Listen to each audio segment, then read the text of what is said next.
Are you constantly on the go? The newly updated Jesus Calling mobile app makes it easy to feel God's presence wherever you are. Read devotions and scriptures, purchase products, take notes, and so much more. The app is available for purchase on both Apple and Android. Download it today. When you give whatever your circumstance is to God, He won't just heal you or fix you, but He'll actually use that then for a testimony to glorify Him and to help other people. And that's really been my story on this journey. Welcome to the Jesus Calling podcast. Most of us can recall times in our lives where we felt lost, confused, or unsure of how to move forward. It can be easy to shy away from those moments, to hide them and put on a smile, to pretend as if our road has always been an easy one. But what if, instead of striving for perfection around every corner, we stop and lean into those uncomfortable moments? What would happen if we looked at our moments of feeling lost and vulnerable as opportunities to become closer to God, to strengthen our faith and use these stories as testimony? Our guests this week explore these questions as they share their stories of faith and healing. Actors Carlos and Alexa PenaVega share the honest and vulnerable moments that strengthened their relationship with God and taught them the lessons that would inform the rest of their lives. Michael Phillips grew up in Baltimore and was told from an early age that he would not become the lawyer he dreamed to be. As administrators, teachers, and principals told him he would inevitably end up incarcerated, Michael fought a deficit narrative that hung over him for much of his young life. Let's start with Carlos and Alexa's story. Well, my name is Carlos PenaVega. I'm an actor and also a musician. I'm in a band called Big Time Rush, and we are currently doing our thing. I'm Alexa PenaVega. I am an actress, I'm a mom, and now we can put under our belts, we're writers, we're authors. I had just come off a tour where just to preface, I've always been a relationship guy. Like I always had to be in a relationship. But this summer, I was not in a relationship. My girlfriend and I had broken up, long-term girlfriend. And I had a very, for me, it was wild. For most people, they'd say tame, but I had a very wild summer on tour with my band, doing things that I probably shouldn't have been doing. And I came home and I was in a very dark place. And I called up my friend, who's now our mutual best friend, Andrew. I said, "Hey, Andrew," I was like, "Why are you so happy?" I literally just asked him, and he turned around. He was like, "Oh, well, I got Jesus in my life." And before he could finish Jesus, I hung up the phone. I was like, "I don't need to hear that." And a couple more days go by, and I call him and I say, "Okay, I'm sorry, I hung up. Tell me more." And he says, "Well, Jesus, this." And I was kind of hesitant, but I said, "All right, well, what do I do?" And he goes, "Well, maybe just come to church with me on Sunday." So I show up to church, and it was this little black church in Inglewood. All the old ladies with the big hats. I was like, "This is crazy. This is awesome." The music was amazing. They were singing gospel. They were clapping their hands, and I was hooked. And the bishop comes up and he preaches this sermon, and he was like, "When I was 23," and I was like, "I'm 23," and he preaches this whole sermon to me, and it was literally everything that I'd been doing in my life. He had been doing it in his life before he met Christ, and I was like, "Okay, this is pretty awesome. Like, are you speaking to me?" So I'm now on this Jesus high and I want more. So Andrew invites me to his Bible study, which is that Thursday, which so happens to be the same Bible study that he invited Alexa to.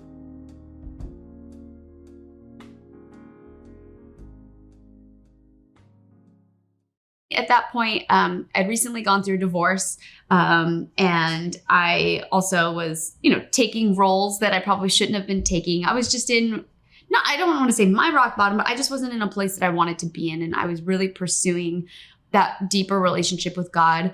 I grew up semi-Christian, but the craving that there was something deeper was there, and I just knew that I wanted to see God, or to experience God on that next level. I didn't want to have this surface level relationship with him anymore. So when Andrew invited me to Bible study, which by the way, he had been inviting me forever, I finally was just like, yes, now is the time. I'm ready to go.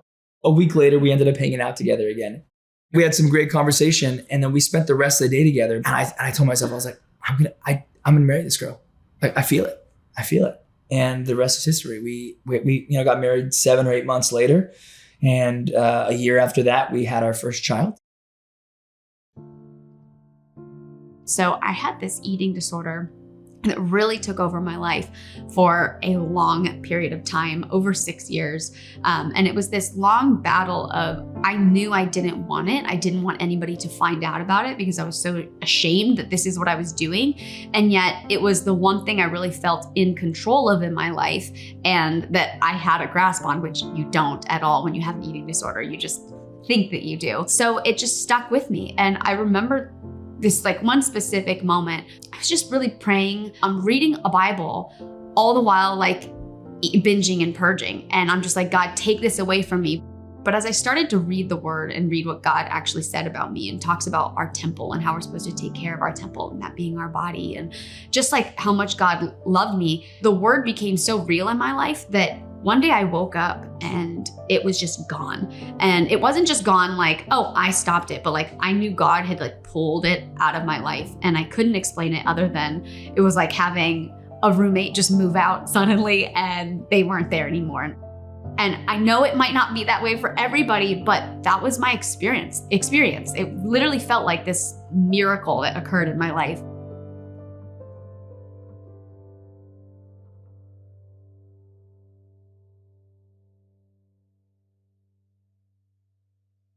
How do we keep our faith growing and alive in our family today, my angel? Oh man, how do we do that? Well, one, we really try and take moments to pray together. Mm-hmm. Even if it's for 2 minutes before I go on stage. Yeah. It's just as I'm doing my hair to go on stage, she's like, we're going to sit and we're going to pray right now. And it's okay, let's do it. Well, we try to pray over any and all situations. It's not just this.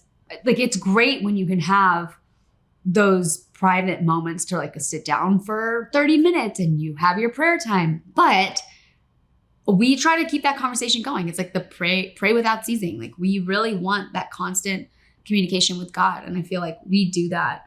We have come to a place where we do that well in our family, where whenever something's going on, we pray about it. So my friend's father bought, I don't know, I would say maybe 500 Jesus Calling books. The small little one. And he put little stickers on them with his face and just a God bless you or something on there. And he would keep them in the trunk of his car so that whenever he felt somebody needed a Jesus Calling book, he would give them out. Yeah. And then he ended up passing away, but his son was left with all these Jesus Calling books. And it's funny because if you know his son, you wouldn't expect his son to be somebody that was passing out these Jesus Calling books, but he did. He started passing them out to all of his friends. And then I was actually gifted a Jesus Calling book from a friend of a friend because he was like, you're going to love this book. And then years later, I ended up meeting Jonathan and he was telling me the story. And I'm like, wait, Johnny, that was your dad? Yeah, we opened the back and I had this sticker I'm in the I book. have a book from him. And then he just started crying and I'm tearing up because literally his dad's book had made it all the way to me.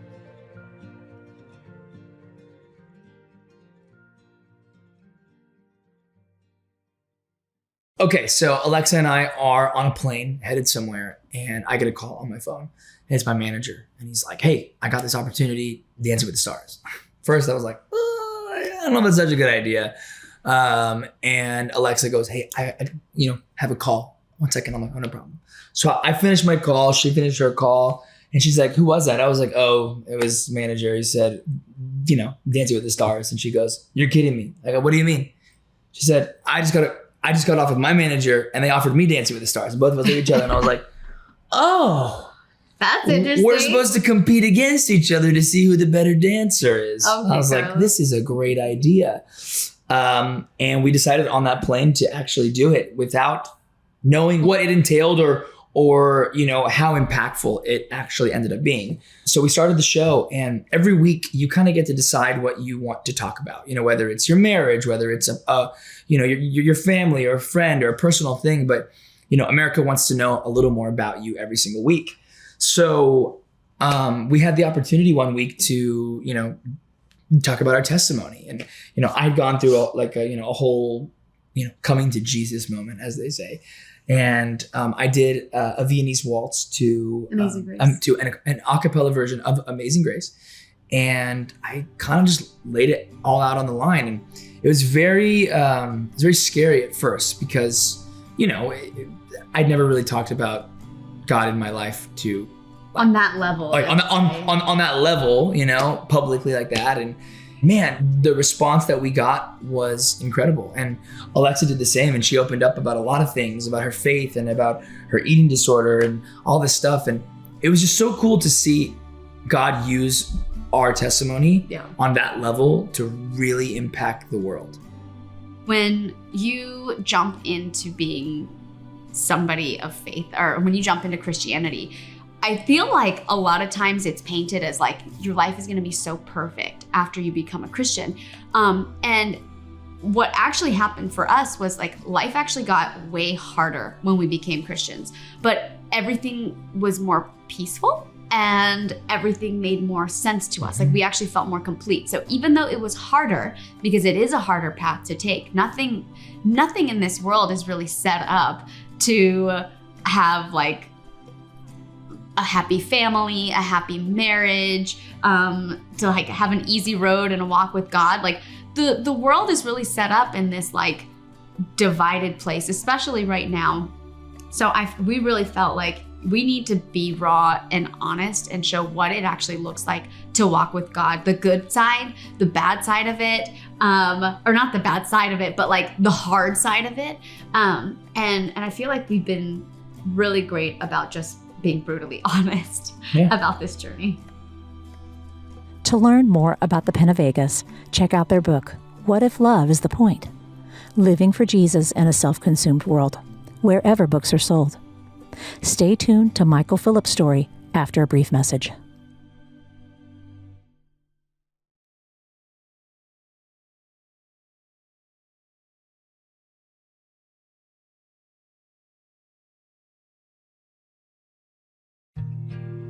Sometimes life can be really stressful, whether it's personal day-to-day struggles or overall world issues that make us feel overwhelmed. But when we feel helpless, God is still there, ready for us to turn to Him in prayer. That's why Sarah Young wrote Jesus Listens, to deliver a message of peace, love, and hope to her readers every day. Jesus Listens is a 365-day prayer devotional with short, heartfelt prayers based on Scripture, written to deepen your relationship with God. Learn more about Jesus Listens and download a free sample at jesuscalling.com/JesusListens.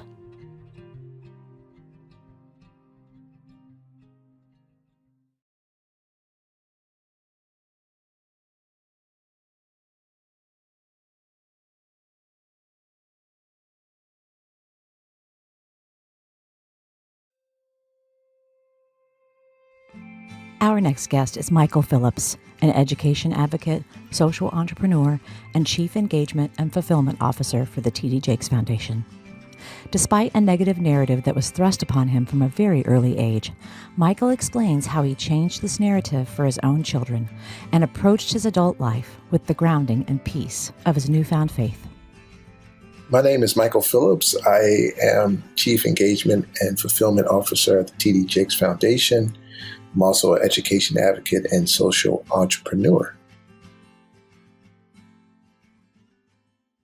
School for me was difficult because I didn't go to a school early on that really believed in me.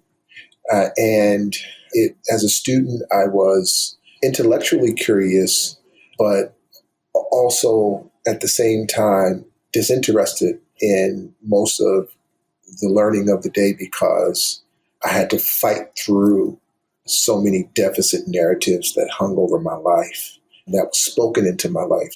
Starting as early as the first grade, my teacher told me that I could never become, to put it in her words exactly, that I would never become a lawyer.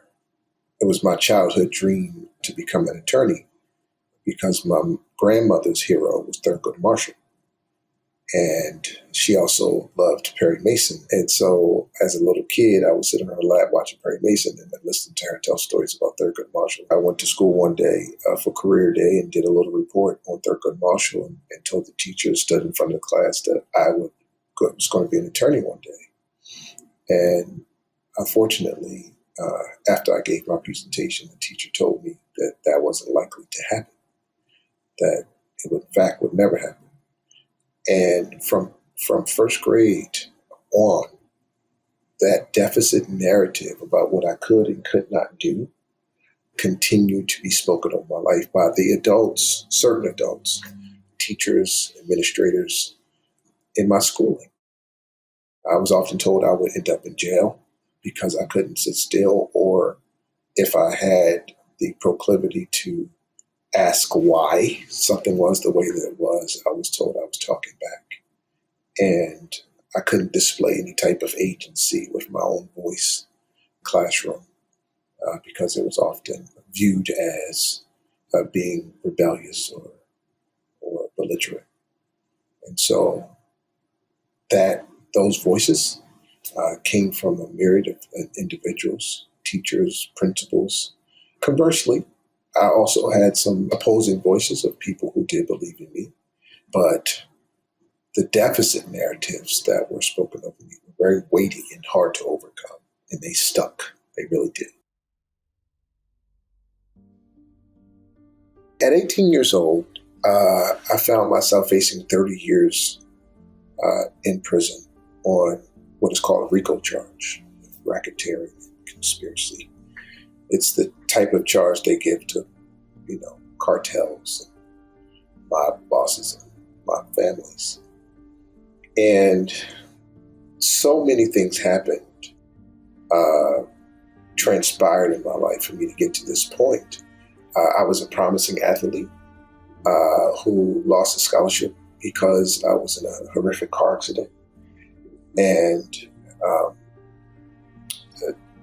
athletics and sports and basketball in particular was going to be my passport to the world.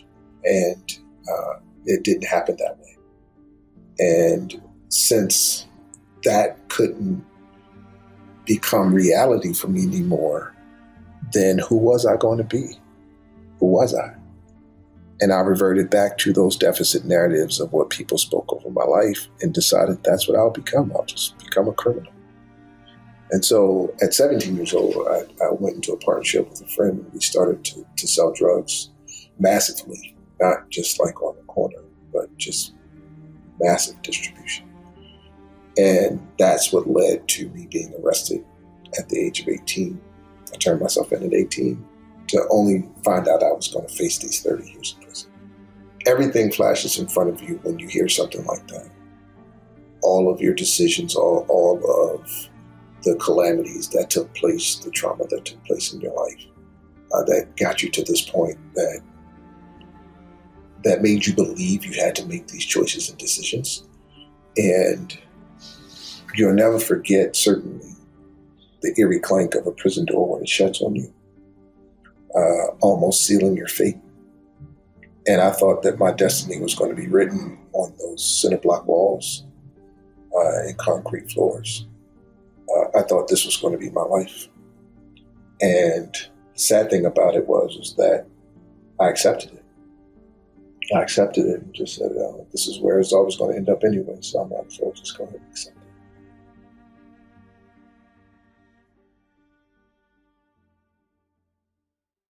But the power of it was that, God had a different thought on the process. And I wound up doing 6 months of pretrial detention. And this one powerful, incredible day, my life was altered and changed by a decision of a few people. And even though I had given in to this moment was going to become the catalyst to move me to a completely different trajectory.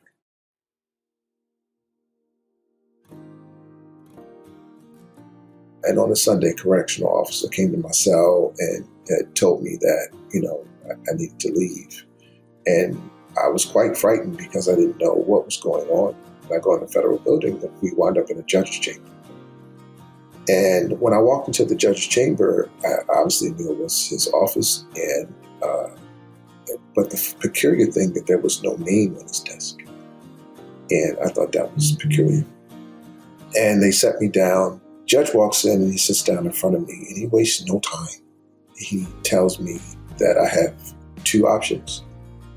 And he says, you could either go to prison or you can go to college. Which one would you like to do?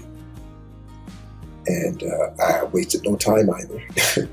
And I said, I would love to go to college. And the powerful thing about the judge is that he didn't berate me. He didn't scold me for my past mistakes or anything. He just simply said I had an opportunity of a lifetime and that I should take every advantage of it. And that's exactly what I did. And so that was the beginning of my healing, of my rebirth, of my discovery of who I was.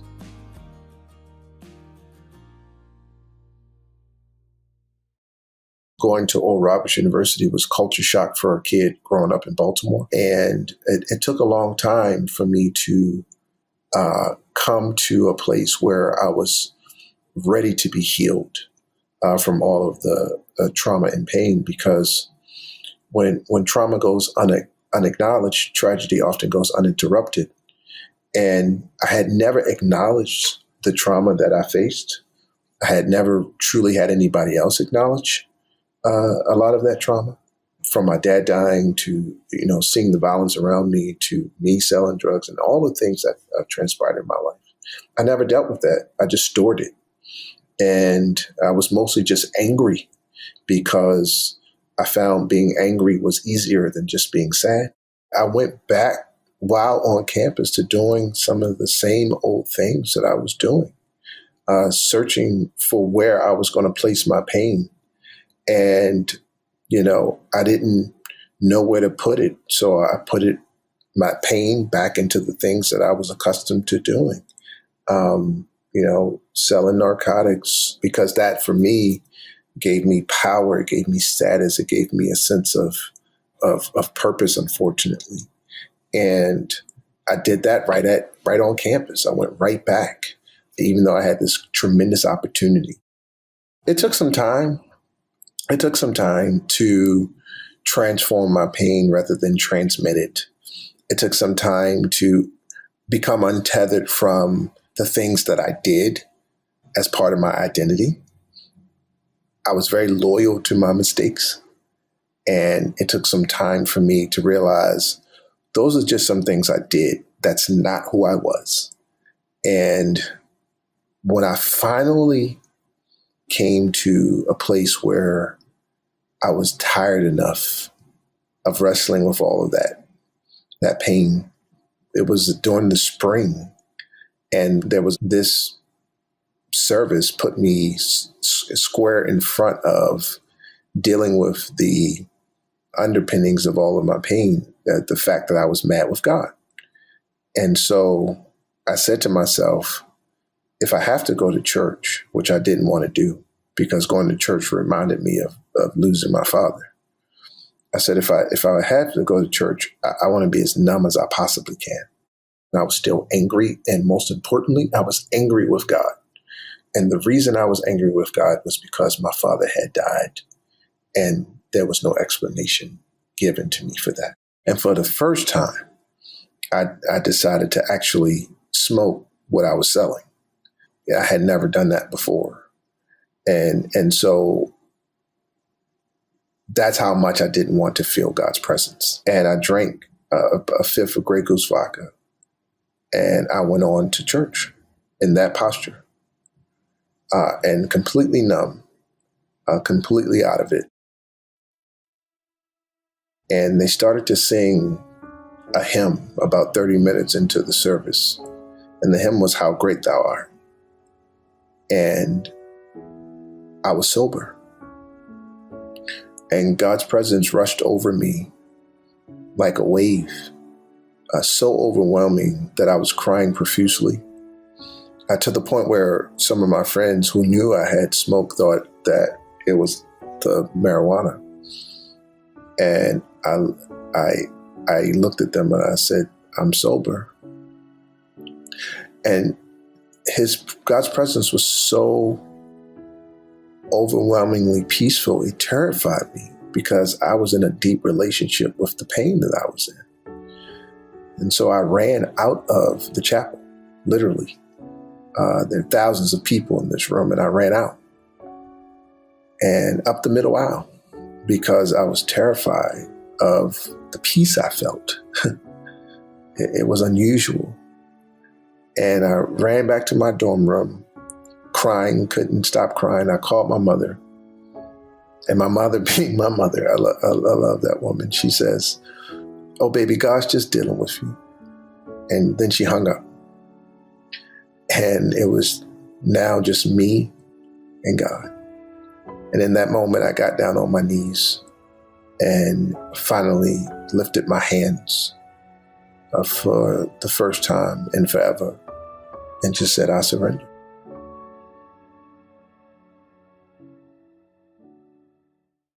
I'll never forget the day my son was born. I said, I have got to get my stuff together. And I didn't want my son to inherit my wounds. I didn't want to pass down my pain to him or my past troubles. And so I made sure that I parented him from the place where he would inherit the wisdom from my past experiences, but not even remotely have those experiences.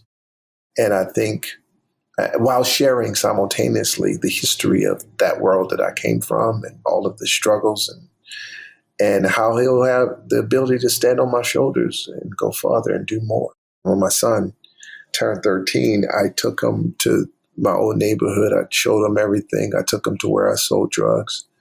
And I told him, these are the mistakes I made. This is where I got it wrong. And we had conversations about that. If you are providing the social and emotional support mechanisms for a child, meaning you know where that child comes from, you understand their culture, you understand their background, you understand that maybe they're, a child of 4 and living with grandma. And, grandma didn't get, all of the educational benefits of today. And so she's doing her best. But that's their experience. And I think with a deep focus on some of those things for children in our communities will completely change the game for our young people. And so instead of a culture that says what's wrong with you, it will become a culture of what happened to you or how are you doing, right? And there was an incident where a child was sent home because they didn't have a pencil. And it made news and headlines. And the child had just lost their father to gun violence. And the teacher berated the child because they didn't have a pencil. Those sort of things is what I'm talking about, right? That child needed emotional support. That child needed a counselor, not a cop. That child needed to know that the community is there for them. And without that awareness, without that emotional support, we really will do our children a disservice. The disciplinary practices that are in our schools that put our children squarely in front of the criminal justice system at early ages is what they call the school to prison pipeline. And so what helps the school to prison pipeline not exist starts within our schools, and it starts with our disciplinary practices. And so instead of zero tolerance policies, we ought to be focusing on restorative practices that when there is a disruption to community from the act of an individual, we need to figure out how to restore that individual. Now, I'm not talking about cases of severe violence. I'm talking about the normal tendencies of children trying to master learning and also self-discovery at the same time as they go through adolescence. And unfortunately, in many of our communities, especially for Black and brown children, the policies of discipline typically puts our children in harm's way of a judicial system. And that needs to change. Right now, we are spending per juvenile detainee in some states as high as $96,000 per juvenile a year. We could reallocate those resources to provide all the educational supports for them. So the everyday individual must first simply become conscious, become aware of some of these problems within our society, so that when a young person articulates them to you, you can have empathy to, first of all, listen and to understand the world that they are coping with. Secondly, you can always advocate. You can always advocate. And that takes shape in many forms, making sure that the disciplinary practices in your school reflects restorative practices, regardless of if it's your child or not. Because at the end of the day, what if it was your child? I use the term at promise rather than at risk. Maya Angelou said it best: words are things, right? And what we call our children, how we phrase the language around them, really does matter. And so to say that children are at risk seems as if they are doomed. Seems as if the expectation of who they can become, of what they can accomplish, will be nothing more than a failure, right? And so to reverse that stigma, that label placed upon them, we need to say that they are at promise. And in terms of the gospel, that's what it's all about, restoration. And so we need that reflective in not only in our society, but, that's going to, if it's going to be reflective in our society, then it must be reflective in our institutions. When those toxic thoughts come into your mind, you can capture. You can pull them down, don't let them reside, and have any room in your mental real estate.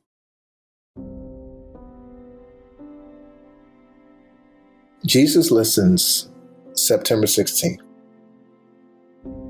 Merciful Jesus, when I'm going through a dark time, an especially hard time, it's easy for me to project that darkness into the future.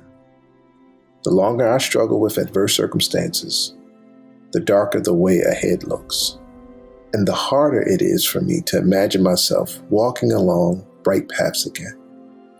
It's so tempting to just give up and let misery become my companion. But I know that you are my constant companion, Jesus. So help me cling to you. Lord, trusting that you are able to turn my darkness into light. Instead of focusing on the circumstances that are weighing me down, I need to look to you, remembering that you are continually with me. You hold me by my right hand, encouraging me to walk by faith through the darkness, through eyes of faith. I can anticipate brighter times ahead and praise you for them as I walk worshipfully with you through the darkness. You enable me to see the first gleam of dawn on the path before me. Please help me preserve along this path, trusting that the dim light will gradually shine brighter and brighter to the full light of day. In your spectacular name, amen. To learn more about Michael Phillips' story, check out his book, Wrong Lanes Have Right Turns, anywhere books are sold. If you'd like to hear more stories about hope and healing, check out our interview with Kristen Smedley.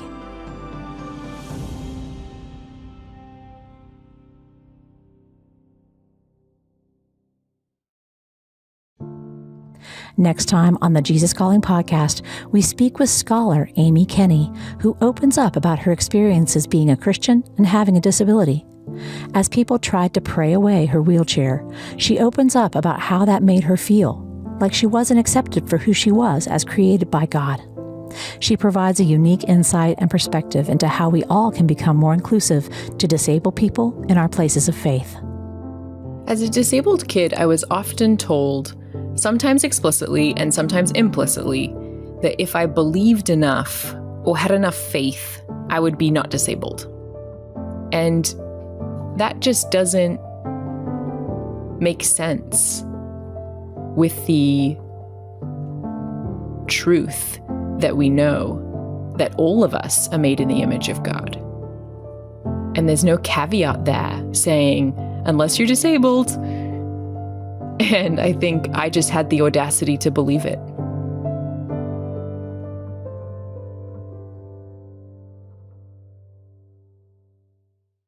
Want to hear more inspirational stories of people who have been changed by a closer walk with God? Then subscribe today to the Jesus Calling podcast on Apple Podcasts, Stitcher, or wherever you listen to your podcasts.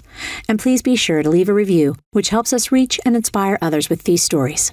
Plus, if you like seeing our guests as well as hearing them, you can find video interviews available on our YouTube channel at youtube.com/JesusCallingBook, on Facebook, and on the Jesus Calling Instagram page.